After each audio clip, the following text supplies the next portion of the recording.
Picture yourself sitting in front of a television set in the late 1970s. It is Friday night. The living room is dimly lit. The smell of whatever your mom cooked for dinner is still hanging in the air. And then that theme song kicks in. That big, rolling, guitar-driven melody that just screams freedom and open highway and something exciting is about to happen. And there he is, Billy Joe McKay, better known to the whole of America simply as BJ, riding high behind the wheel of one of the most beautiful machines ever to grace an American television screen. A red and white Kenworth K100 Aerodyne cabover semi-truck, gleaming under the California sun, with a chimpanzee named Bear riding shotgun, and not a care in the world except where the next delivery was headed and which corrupt small-town sheriff was going to try to make life difficult before they got there. For 3 seasons, from 1979 through to May of 1981, BJ and the Bear captured something that America deeply wanted to believe about itself in that era.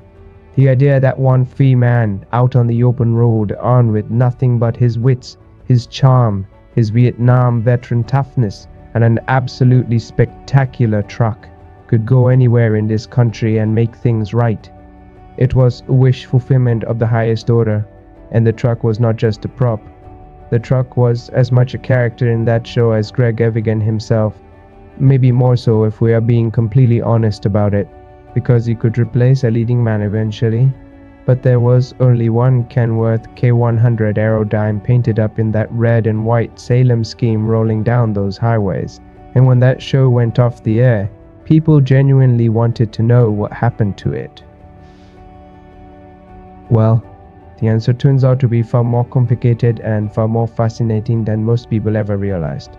Because here's the thing that most fans of the show never knew, and what the network certainly never advertised during those 3 seasons of broadcast: there was never just one truck.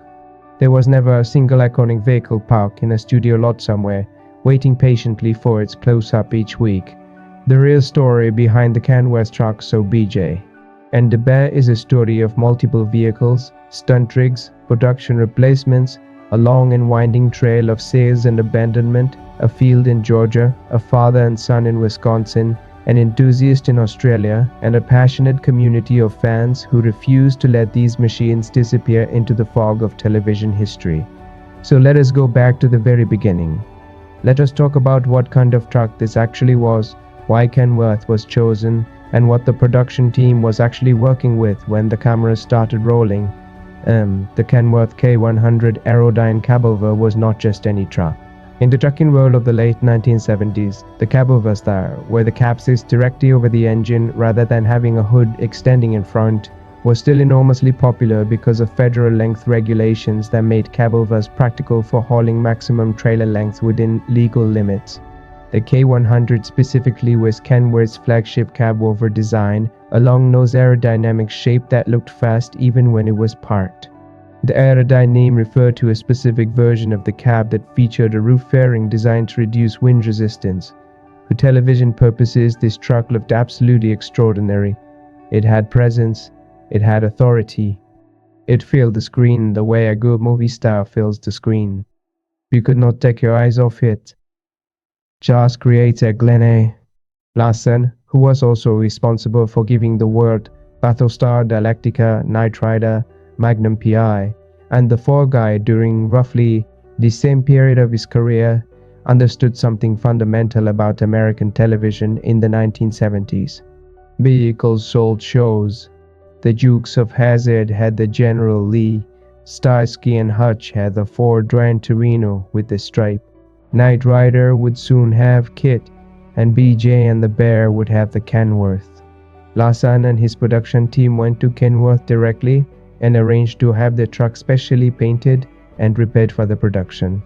The striking red and white Salem paint scheme, with its bold graphics and that distinctive two-tone split, was not a stock Kenworth color option. It was created specifically for the show, and it became one of the most recognizable vehicle paint jobs in American television history. Now here's where things start to get interesting. According to Greg Evigan himself, speaking with collectors and historians over the years, the production was provided with a brand new truck for each season of the show. Each year, a fresh Kenworth would roll in with the cameras, the old one would be cycled out, and production would continue. This was not unusual for major television productions involving vehicles. The wear and tear on a truck that is used for filming, particularly a truck that is involved in chase sequences and stunt work and is driven hard across hundreds of miles of California highway, is significant. And maintaining continuity of appearance for the audience was easier with fresh vehicles than with constantly repairing aging ones. What we know now, pieced together by dedicated researchers and collectors who have spent years tracing the production records, is that the show used at least 5 distinct Kenworth K1OC Aerodyne tractors across its 3-season run. There were 2 1978 model year trucks built for the first season, another built for the second season in 1979, and then 2 more 1980 model year trucks commissioned for the third and final season. These were not all identical in their role either. Some of them were what the industry calls beauty trucks or glamour trucks, the clean, pristine vehicles used for close-ups in hero shots where the camera is right there in the actor's face or showing the truck in loving detail. Those were stunt trucks, the working horses that got pushed hard during action sequences, that got driven into corners and across rough terrain and through situations that the glamour truck would never have survived.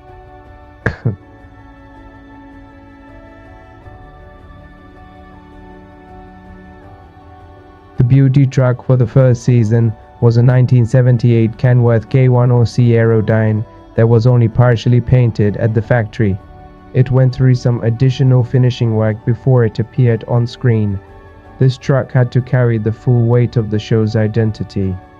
Every shot where you see Greg Evigan climbing into that cab with a grin on his face, every moment where the camera lingers on the chrome and the red paint gleaming in the California sunshine, that was this truck. Its stunt counterpart for those early seasons took the punishment. The bumps, the tight turns, the sequences where the truck had to be pushed harder than any careful studio property manager would have been comfortable with. And then there was the chimp.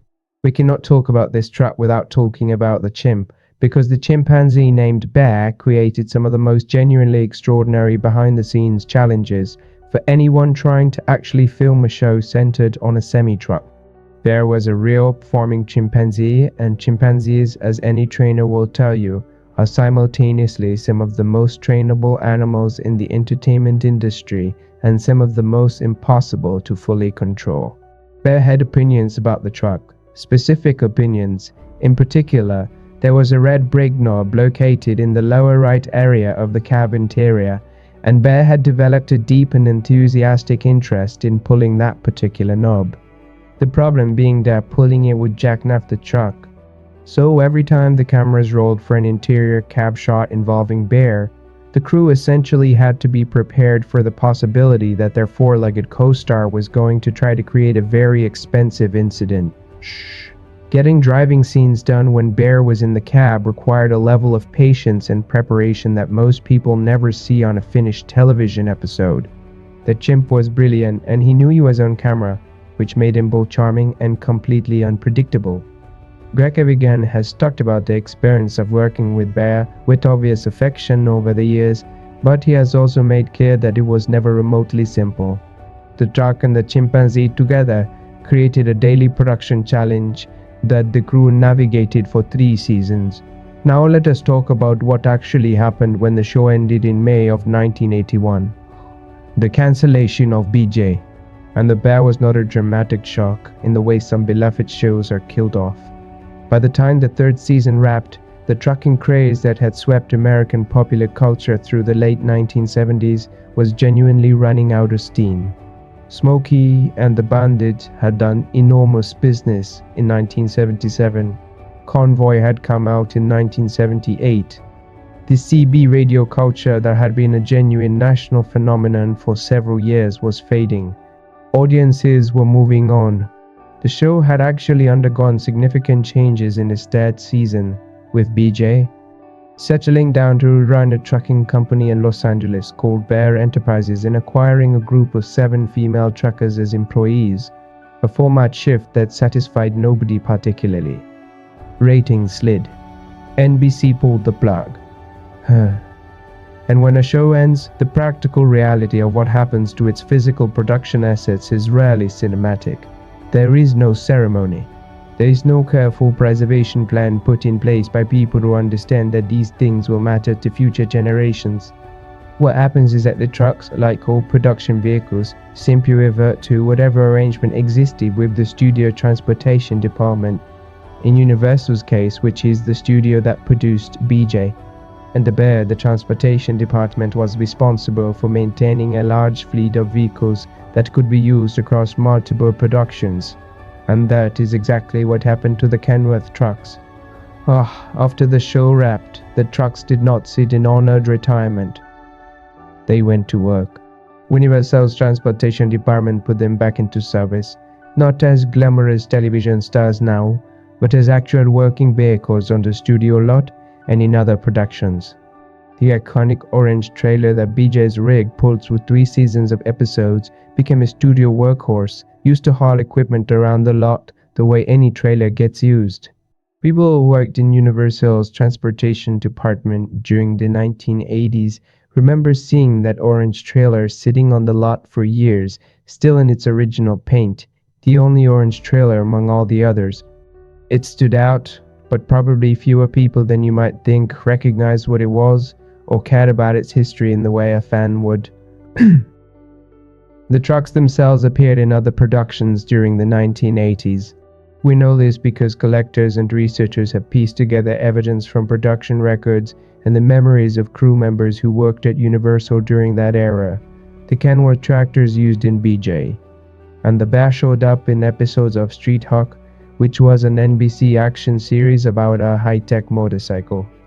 They appeared in Knight Rider, which was running successfully throughout the early and mid-1980s and regularly needed semi-trucks for its action sequences. They appeared in at least one Sylvester Stallone film from the era, though pinning down exactly which production has required detective work from collectors. And one of the tractors appeared in episodes of Quantum Leap, the time travel series that ran from 1989 to 93. This is actually a remarkable second career for these machines if you think about it. The trucks that launched as the stars of their own shows spent a decade quietly appearing in the background of other productions, unrecognized by most viewers, quietly accumulating screen time without anyone celebrating it. But time is hard on vehicles that are not actively maintained and preserved. By the late 1990s, the situation for the remaining BJ and the Bear production vehicles had become precarious. The orange trailer, that distinctively colored workhorse that had been sitting on the Universal lot for nearly 2 decades, was sold off around the year 2000. I had a stuntman named Jack Gale, who had worked in the transportation world of Hollywood productions during this era, confirmed that 2000 was the last time he saw the trailer. Alan Milano, who served as transportation boss on various Universal productions, confirmed that both the Knight Rider trailer and the BJ and the Bear trailer were sold off at that point. Where those trailers went afterward is one of the unresolved mysteries of this story. An enthusiast named Craig who lives in Australia has been trying to track down the orange trailer for years. Craig purchased one of the original Kenworth tractors from Universal in 2005, and he has been hoping to reunite it with its matching trailer ever since. The tractor itself was shipped from the United States to Australia, which might seem like an extraordinary journey for a piece of television memorabilia, but it speaks to how seriously collectors in this community take these vehicles. Craig's search for the trailer continues, and the trail goes cold around the time of that year 2000 sale. The trailers could have been repainted, they could have been broken up for parts. They could be sitting in the yard somewhere right now, unidentified, their orange paint buried under layer after layer of subsequent coats. Now we need to talk about what happened to the other trucks, because the story does not end with Universal selling off the production fleet. It gets better. In 2007, a man named Mike Johnson was poking around in a field in Douglasville, Georgia. And there, sitting in the overgrown grass in the kind of scene that would not look out of place in a Southern Gothic novel, he found one of the original Kenworth K100C aerodynes built for BJ and the Bear. Specifically, what he found was one of the 1980 model year trucks, which means it was one of the two sister trucks commissioned for the third and final season of the show. The truck had clearly been sitting there for some time. It was not in the polished state it had occupied on television, but it was there. It was real. And it was recognizable to anyone who knew what they were looking at. Word got out through an online fan community. Specifically, it was through an MSN BJ and the Bear fan group, which gives you a sense of how early internet communities were doing genuine preservation work that mainstream institutions were not doing. Paul Sajon, who lives in Sparta, Wisconsin, and who has described himself as probably the foremost expert on the trucks used in the show, learned about this find through that fan group. Paul and his father Craig had already been operating a replica Kenworth K100C aerodyne similar to the show track for years. But a replica is one thing. An actual original production vehicle is something else entirely. Paul Sajon purchased the truck, and then he and his father set about restoring it. The restoration took 3 months of intensive work, with Paul and Craig sometimes putting in more than 16 hours a day on the project. There was a deadline motivating them. Paul had already committed to bringing a truck to the Yolo, Wisconsin car show and having Greg Evigan there to sign autographs. And when the show date approached and the truck was not ready, the Sajons went into what you might call emergency restoration mode. Imagine working 16-plus-hour days for 3 months in a shop in Wisconsin, bringing a piece of American television history back to the condition it occupied when it was rolling down California highways, with Greg Evigan at the wheel, and a chimpanzee named Bear riding next to him. That is a kind of dedication that does not get talked about enough when people discuss the preservation of popular culture. It is not museums and institutions and government grants. It is fathers and sons with their hands covered in grease, refusing to let something important disappear. The restored truck was ready for the show. Greg Evigan was there. And in a matter of just 3 months, the Kenworth K100C aerodyne that Paul Sajon had found sitting in a Georgia field looked as pristine as the day it had been built. The restoration was complete. The truck was back. And here is the detail that makes this story remarkable even beyond the restoration itself. Paul Sajon's truck is not just a display piece. It is not sitting in a climate-controlled garage being looked at by appointment. The truck still works. It still hauls. At various points after the restoration, Paul has used the truck to pull a reefer trailer across the lower 48 states. This is a genuine working truck doing real trucking work exactly the way it was designed to do when Kenworth built it. The most famous semi-truck in American television history is still out on the highways. If you were at the white truck show in Detroit, you could walk up to it, touch it, and stand where Greg Evigan stood. Paul also told the story of how he learned directly from Greg Evigan himself about the production arrangements for the show's vehicles. Evigan confirmed to him that the production was given a new truck each year.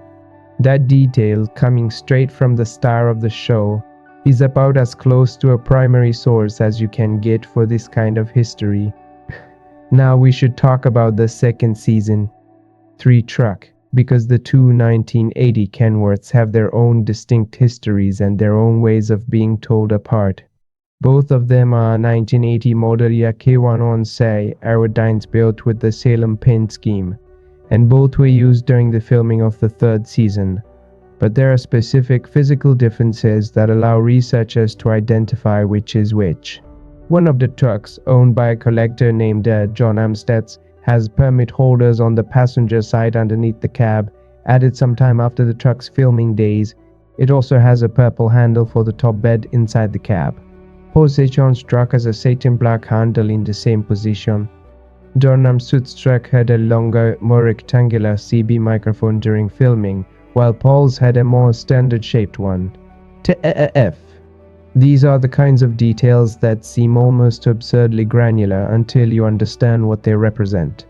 They are the fingerprints of a television production. They are the evidence that allows serious researchers to say with confidence, this is not just any old Kenworth from 1980. This is the specific truck that was on the set of BJ.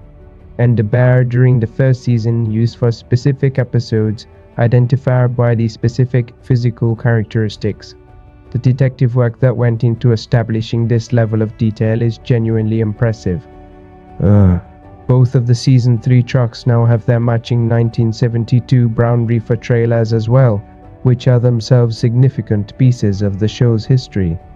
The reefer trailers appeared throughout all 3 seasons of the show and had their own second career in other productions after BJ and the Bear ended. They appeared in episodes of Knight Rider and in other Universal productions during the 1980s. One of the trailers was actually pulled in a Knight Rider episode by a GMC Astro cabover, driven by one of the recurring characters from BJ. And the Bear's third season, which creates the kind of cross-show connection that television historians love. The Season 3 trailers are currently owned by Paul Sagehorn and John M. Stutz respectively, completing the combination that anyone who grew up watching the show would recognize. Now let us pull back from the specific vehicles for a moment and talk about the broader cultural context that makes all of this matter. Why do people care enough about these trucks to spend decades tracking them down, buying them, restoring them, and in at least one case shipping them to Australia? The answer has everything to do with what BJ and the Bear represented in American culture at the moment it aired. The late 1970s were a complicated time in the United States.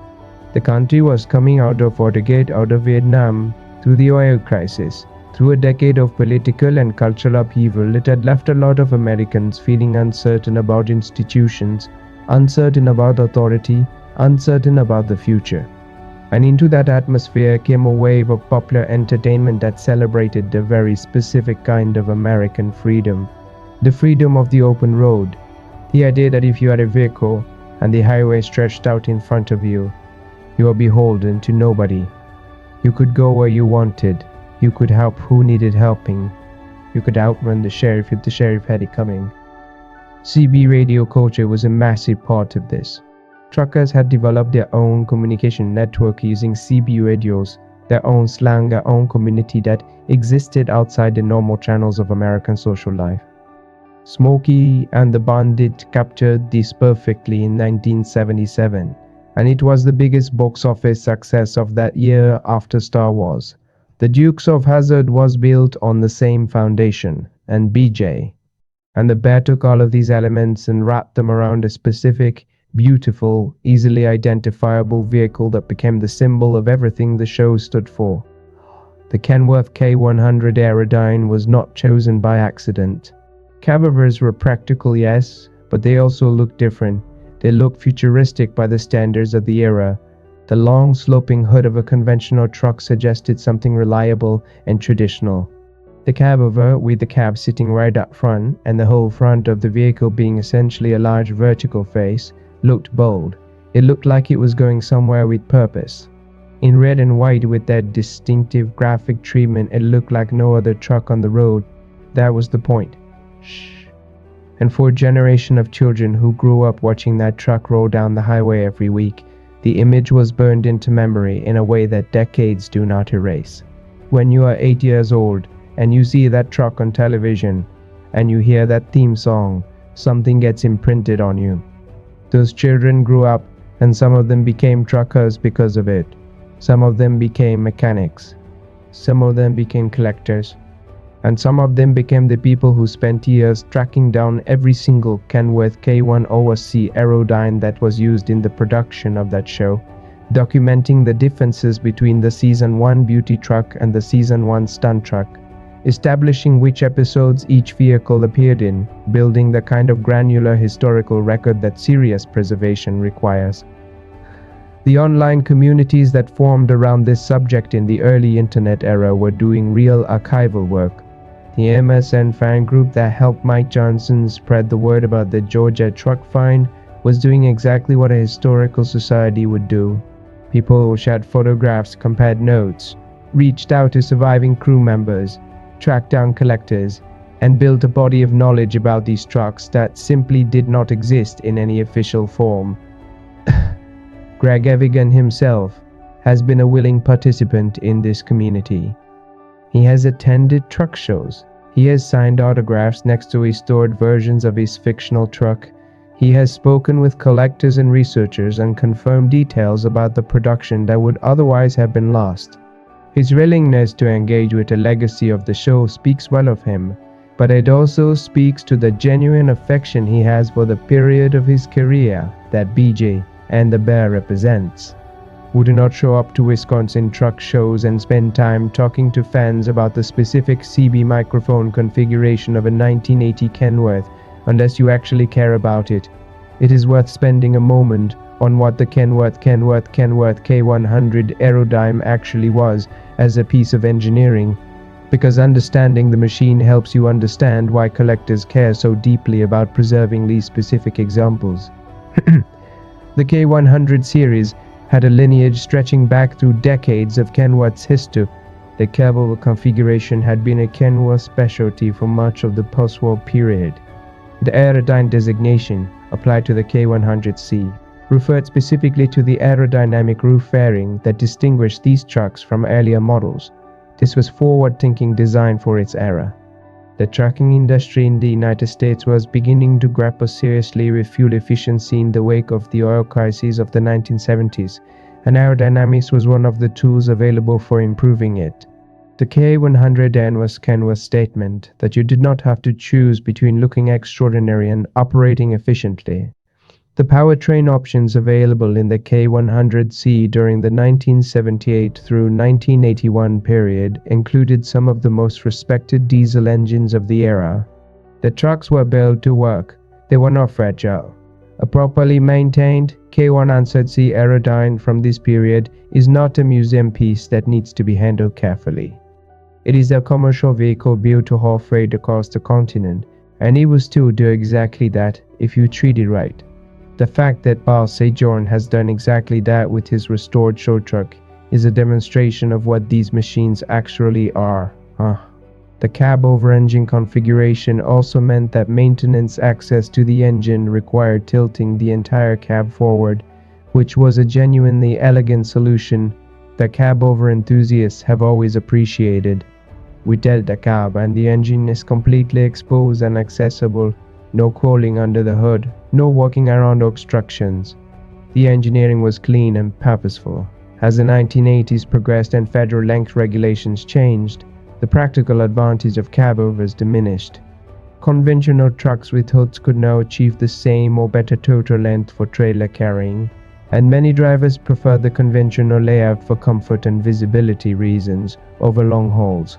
The cab-over gradually declined in American trucking through the 1980s and into the 1990s, and Kenworth's own product lineup shifted to reflect that. The K100 series was eventually discontinued in the United States market, though it continued in production in Australia and other markets for years afterward. This means that the surviving BJ and the Bear production trucks are not just television memorabilia. They are also representatives of an American trucking era that is genuinely past.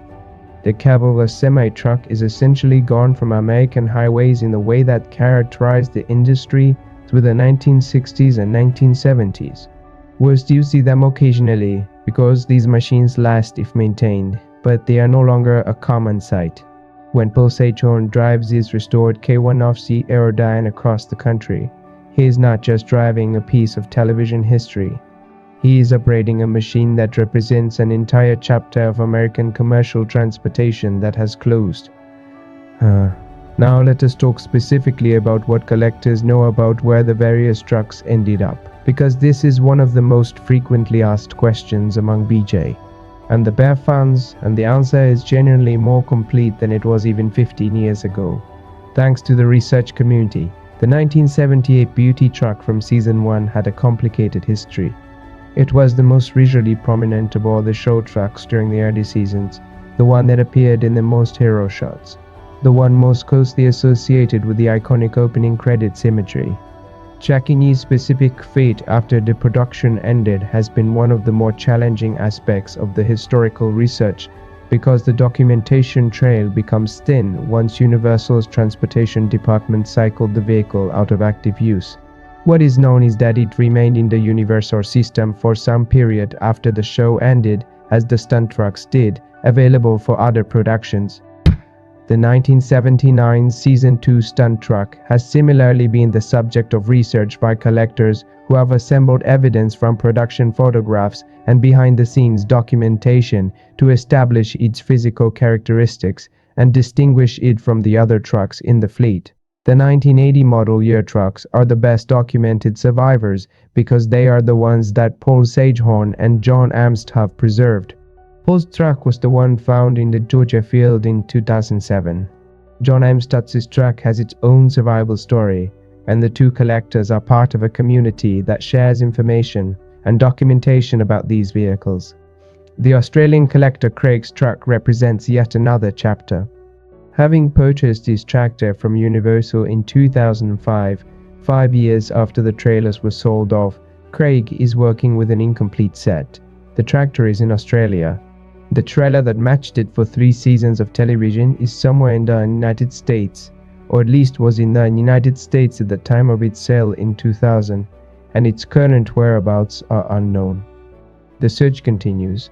What makes the Australian angle particularly poignant is that the Kenworth K10C Aerodyne was actually in production in Australia for longer than it was in the United States. The truck that was built for American highways and then became famous on American television ended up finding a long-term home in a country where its basic mechanical architecture was still being used commercially. There's something satisfying about that, even if the specific show truck that Craig owns is far beyond its working days as a commercial vehicle. The fan community around BJ and the bear has done something that deserves explicit acknowledgement. They have turned what would have been a complete historical gap into a relatively well-documented record. Without the online forums, without the MSN fan groups, without the collectors who exchanged photographs and compared notes across decades, the complete fleet of production vehicles from this show would have dissolved into the past with essentially no record of what happened to them.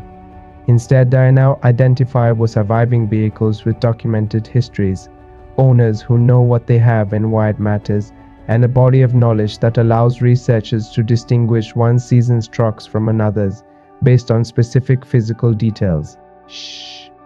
This is how television history actually gets preserved.